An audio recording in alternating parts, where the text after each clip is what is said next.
চালের ক্ষেত্রে একটা প্রশ্ন আপনার কাছে করতেই হয় যে আমাদের যেই চালের উৎপাদনের হিসাবটা এবং চাহিদার হিসাবটা আপনি আসার পরে এই দুটো নিশ্চয়ই মিলিয়ে দেখেছেন, এখানে কোনো ঘাটতি আছে কিনা? কারণ এই সবশেষ অর্থ বছরের 11 মাসেও কিন্তু $500 বিলিয়ন আমার চাল ইম্পোর্টের পেছনে চলে গেছে।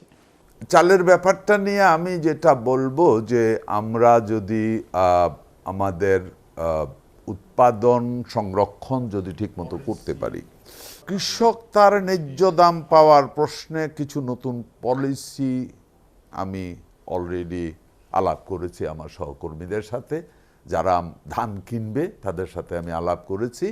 ভাই, আমাদের দেশের কৃষক ধরেন যখন তার প্রয়োজন হয় তখন সে 1 মণ 2 মণ আধা মণ বাজারে নিয়ে বিক্রি করে সে বাজার করে, কিন্তু রিয়েল অর্থে বাল্ক ধানটা বিক্রি করে পরে, যেটা দিয়ে সে টাকাটা ক্যাশ করে।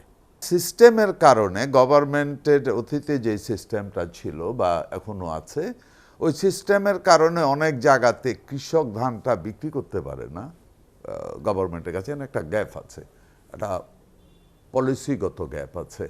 এটাকে ওভারকাম করার প্ল্যান করছি যে আগামী সিজনের পরে থেকে ইনশাআল্লাহ আমরা চিন্তা করছি মানুষ যেই ধানটা একেবারে ড্রাই করে গোলাতে ফুরায়, তখন আমরা পুরা ইউনিয়নে মাইকিং করব 1 সপ্তাহ আগে, উমুক দিন উমুক হাটে অথবা উমুক দিন উমুক মাঠে সরকার ধান কিনবে, আপনারা যার যার ধান নিয়ে আসেন।